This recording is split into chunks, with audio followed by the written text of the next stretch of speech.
I'm Eli, and I had the privilege of practicing and learning about the leadership skill of empathy within the Baker Empathetic Leadership Challenge.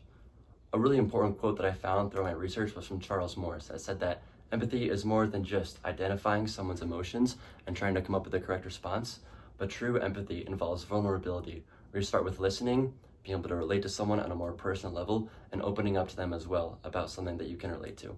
This basic definition of empathy was something that I tried to carry with me throughout this entire project. Let's walk and talk, shall we?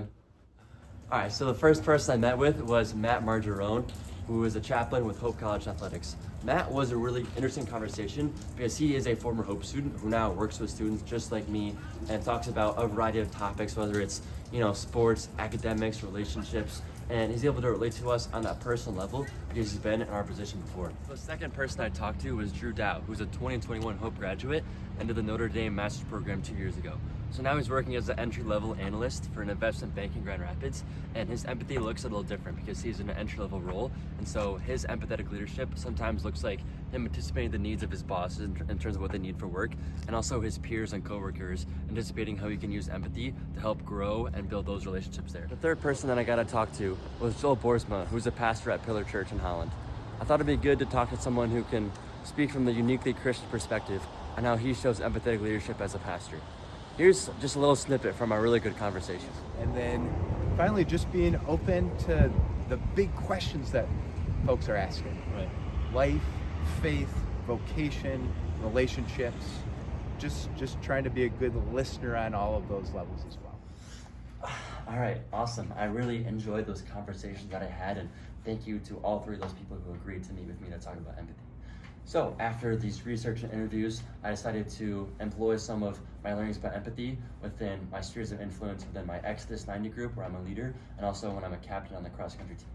And here's just a couple photos of my teammates and peers that I had conversations with using empathetic listening and leadership. And these are really great conversations where I was able to relate to people on a more individual level and realize that everybody has things going on behind the surface that I didn't realize before this project. So people have things going on at home or within running that they wanted more guidance from me with as a captain.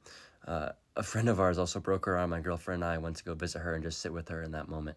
And these were all really great conversations where I was able to relate to my teammates, and is something that I want to continue to do even after this empathetic leadership project. So as a result of some of these conversations, I found out that some of my teammates felt a lack of trust on the team. And so me, along with my co-captain Dan Campbell, came up with an activity just using paper plates and a Sharpie where everybody writes a compliment or something they love about every guy on the team. And so I interviewed some of my teammates to see how they felt and might have built empathy within our team. I love this activity.